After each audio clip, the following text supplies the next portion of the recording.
Hello. Hello. Abdullah, thank you so much for inviting us to Belvoir Castle here today. Do you want to let everyone know who you are and what your role is here at Beaver?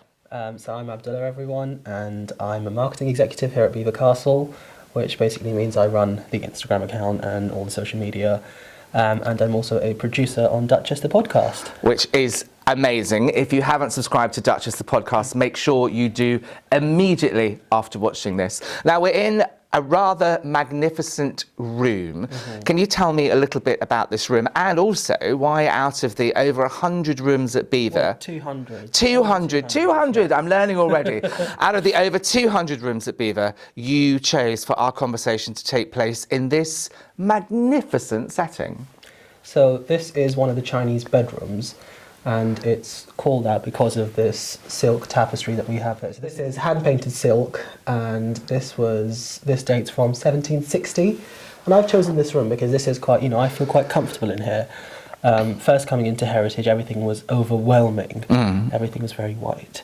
And this is the Chinese bedroom. I thought, you know what, this is quite an ethnic piece of Beaver, and I feel quite at home here. There are characters who are represented on the walls who, will not necessarily look like me, but are not they don't look like the typical people that one associates with Heritage. And it's a very different room, and through that, people think Heritage is inaccessible to people who are not white, but I think, if you come to Beaver, if you come to any country, and most, at the height of the Victorian period, this was quite a popular, chinoiserie was very in. And you come here, and if you're of Asian descent, and you see, oh, this is a Chinese bedroom, and you almost feel a connection to it. And that's about representation, isn't it? Obviously, I have Asian heritage, so I came into this room, and I was like, I was never expecting this much detail in a room at Beaver. So when you came here and saw this scene of China, some representation of someone who wasn't 1,000 years of white dukes on the wall, you felt a little bit more at home, more represented? I absolutely did, and as you know, I moved from London to the middle of nowhere, which is Beaver, and I was already quite homesick and quite overwhelmed at the scale of this. And this is actually quite a small bedroom, as ducal bedrooms go. And I felt quite at home here, So you mentioned that you moved from London, and today, rather than talk about kind of the typical history of the country house or a castle, this room, that room, I want to hear about you, because I think you're unique in Heritage, and in a moment I'm going to ask you about some of the unique things that you're doing here at Beaver. But you moved from London. Tell us a little bit about your story before you came to Beaver. Did you grow up in London? Have you always loved Heritage? What did you do as your degree? Fill us in. What got you to Beaver? What got me to Beaver? I think my parents are very much supportive of my decisions. I think my parents' love and prayers got me to Beaver. Oh, that's nice. Thanks, Mum and Dad. I am the son of an Indian immigrant. He came here when he was sort of 18 and, worked hard to make money and to give his children a life that he never had. And it's a bit like Robert Dutadini. So the chap who came from France in 1066 with William the Conqueror, he's a Frenchman, came to this country and built Beaver. I believe he started it in 1067, standing on the hill saying, what a Belvoir, beautiful view. And the locals couldn't say Belvoir, so now they say Beaver. So your father came here, like mine, an immigrant to this country, worked hard, educated you as a child. But have you always loved Heritage? I mean, you talked about representation. Heritage is white, straight men, often, and not all of Heritage is as inviting, as friendly as Her Grace the Duchess of Rutland. So have you always loved Heritage? Like I said, I grew up in London, and London has the most diverse range of architecture. And I was interacting with all these buildings. I was going out, and my parents would take me around London on the top of the double-decker buses. We'd always sit at the top. I'd go with my dad, and we'd look around London, and it's just free to do, and it was amazing. But growing up, I was always watching programmes, and my favourite presenter was Fiona Bruce. Oh, right, yes. Again, Antiques Roadshow, we love Fiona Bruce. But I'd never seen someone on television who looked like me, who talked like me, who, just had a similar background to me. It was so alien. And then I ended up studying architecture, so I went to university. I went to Cambridge to study architecture. Did my 3 years there, and then started interning for the podcast. Let me stop you there, if I may. You mentioned that you went to the University of Cambridge, very prestigious. You also talked about representation, you know, the son of an immigrant to this country, a man of colour. Tell me a little bit around fitting into that august institution. Was it perhaps a bit of training for working in heritage? Almost, it was. Funnily enough, the first thing that comes to my mind when you say that, training for living in heritage, I now live at Beaver Castle. This is not the first castle I've lived in. Oh, okay. So, oh my God, a Surfeitive castle. I live in one too. We all live in a castle. Well, Clare College, my old college, have a sort of small Victorian castle called Castle Bray, and that was gifted to Clare by two alumni. And it's now student accommodation, so that's where I lived. That is the choicest of student accommodation. I lived on the 14th floor of a flat in Deptford, not quite a castle in Cambridge. But again, you know, going in there, what was it like going in there as somebody who maybe didn't see themselves represented fully in their classmates or in the pictures on the wall? I think I largely ignored it, because it's always easy to ignore these things. It's always easy to just plough on. That's the sort of person I am, good old ploughing, just get on with it. There were comments made, you know, people were very, I think one of the oddest things I've ever experienced was people were often quite surprised at the way I spoke. I speak apparently quite RP. Right. And that's received pronunciation, sort of posh English. And looking at it, they were like, oh God, they were surprised when I opened my mouth. Right. Just because everyone in this, you know, most people in this country growing up, I felt, have this preconceived notion of what coloured men should sound like. Cambridge, I found my own group of people eventually, as everyone does, and I have some amazing friends there, and I loved it. Do you think there were any sort of lessons around being your own self, or whatever it was that you've now taken into your role in Beaver? Because you must be dealing with people who don't look like you, who may not sound like you, who may not come from your background all the time in a significant role at Beaver Castle. Yeah, I think you have to, especially at Cambridge, I think people of colour at Cambridge, I feel they have to prove themselves twice as hard as their white counterparts. Right. So essentially, I think I'm quite a loud person. It's all about confidence, it's all about being loud and establishing yourself. And that's what I've learnt here. Like, you know, if ever I've told a manager or someone an idea I've had, I would loudly pronounce it. This is my idea, and this is what I'd like to do, and this is the results. You've just got to be sure of yourself, and you say it with enough authority. People will look at you like, oh gosh, this might actually work. So yes, here's the go-ahead to do what you've come to do. My role is quite unique here because, for Beaver, there's been 1,000 years of history here. Instagram that's incredible. Is very quite a modern tool. Yeah, so I mean that's interesting. Let's talk about your role here. So there might be some people watching this who want to work in the heritage industry. Please do, it's great. And you should check the historic houses websites for their current vacancies. They're fantastic. How did you get your job working at Beaver? We came up to shoot season 4 of the podcast here at Beaver, and that was the first time I met the Duke and Duchess. And the Duchess of Rutland has this extraordinary ability to really see people and see potential. She is absolutely a champion of young people. She adores them. She loves to surround herself with young people. She blindly took a chance on me. Was like, Abdullah, there's a vacancy going. We need someone to do an Instagram. You're a filmmaker. You've worked on the podcast for 6 months. Come to Beaver. And I was like, well, gosh, that's the biggest change in my life that I'll ever have to go through. You know, I at this point couldn't drive. So I said... Right, you are in the middle of nowhere. Grantham exactly, is about 15 minutes drive from here. So I originally said no. I was like, I'm not sure I can because I can't drive. Oh, my goodness. And then she was like, well, we'll offer you a flat. And I was like, you know what, I'm convinced. That's good negotiation. She took a blind chance on me. I met her all of like 8 hours and seemed to have made an impression. But it is... like I said, about being confident, being vocal about your ideas. I was just a sort of assistant producer on this podcast. I wasn't exec, I wasn't director or anything. I was just having, at one point, just got her a bottle of wine for her and her mother to share. I remember it's a great episode on the last series. Her Grace interviews her mother, and that's a fantastic episode. Episode 1, I really recommend it. And I do think you really learn something about the Duchess as a person on that episode. Yeah, she talks for an hour about her life growing up in Wales, and I was like, this is very different to any other person I've ever Daughter of a Welsh sheep farmer. That's the one. Not born into the aristocracy. No, and then she took this blind chance, and the Instagram account has grown by about 5,000 in my 4 months. That's fantastic. Well done. Like, so you talked about you working, on the Instagram account, working on Duchess the podcast.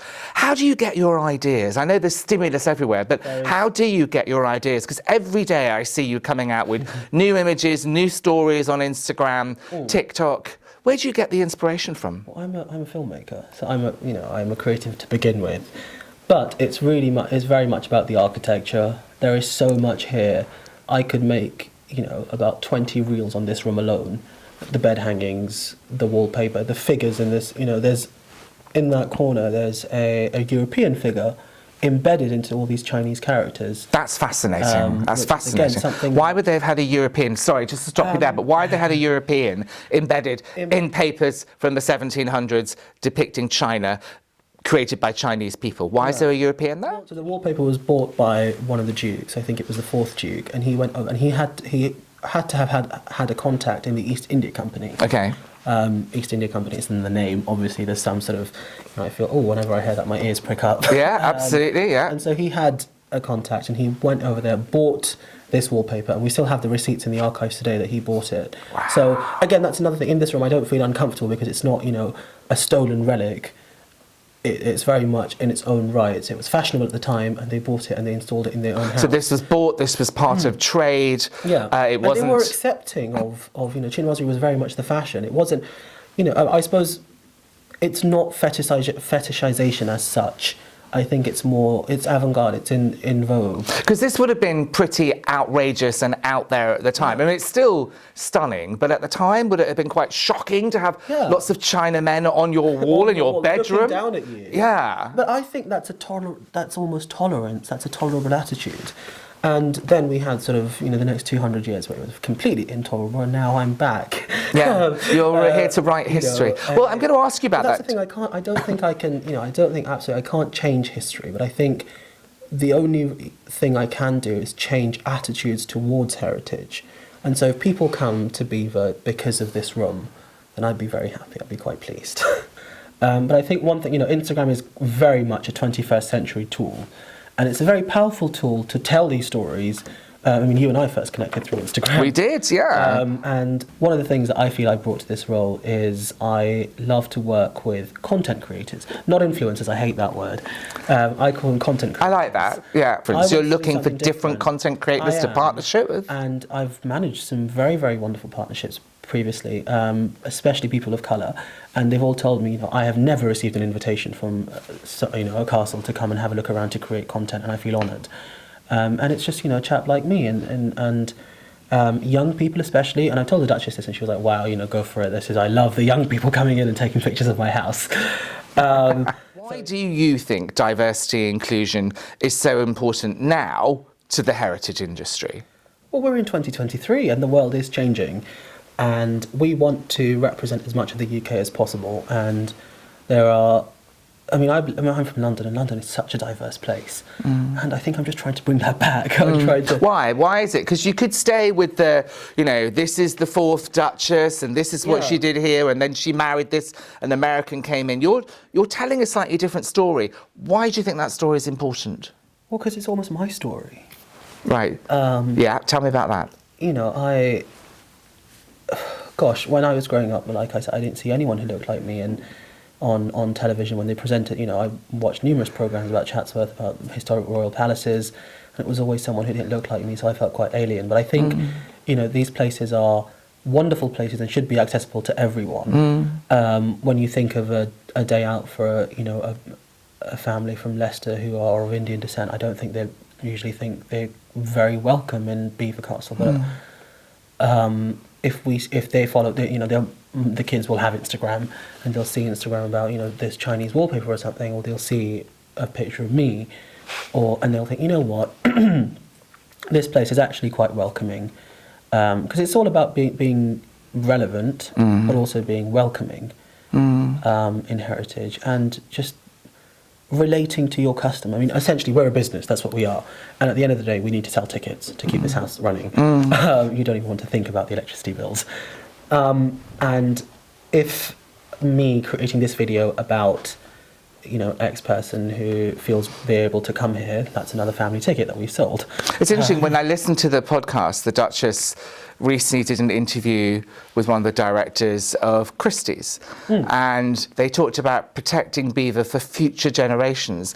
And I think what's interesting there, you're talking about almost a completely different segment of customers in future generations than lots of other country houses are considering, about including more diverse people, inviting LGBTQ plus people from ethnic minority backgrounds in to celebrate and learn about this castle and be represented here. And I think the first thing is just accessibility. Like, even if it shows up on their feed, I'd be happy, because we are engaging with someone who's not our typical customer.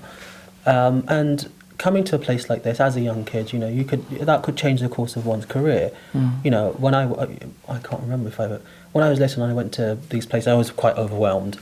I always saw the paintings, and the paintings are very austere, very white, quite scary looking men, and sometimes women. But all the portraits that line every single house, it's always the same type of person, and I would look up at them, and as a kid I would feel so uncomfortable.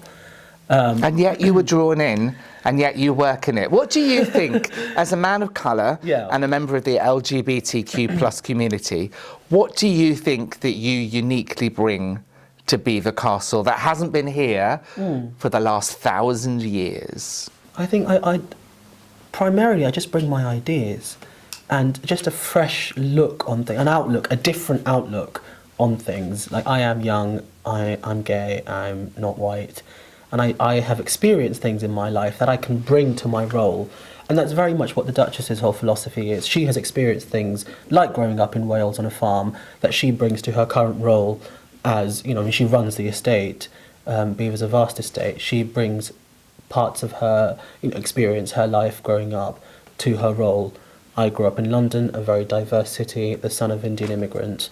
And that's what I bring all of that on my shoulders every single day. When I go into work, I come in with this, I am doing something. So tell me a little bit more about what you and Her Grace are trying to achieve here at Beaver. She always has this word that she uses, custodian. So she's absolutely, for a finite time, a custodian of this amazing place, and she wants to preserve it for future generations. My role, we're recording what happens in 2023 through Instagram. That will be there, whenever. But this word that she, future generations. Who is this future generation? It's, half of which will be people who look like me. We're moving to an increasingly diverse UK. And those are the sort of people that I'm preserving this place for. Fact is, we're all passing through. We're all just cogs in the wheel of the heritage of Beaver. And I think there's some particular heritage here that you want to share with me, something that is relevant to you, something that is about representation. So I believe it's just not just down a long corridor, down some stairs, down some more stairs, and just by the guards room. But let's go and have a look. It's really gorgeous.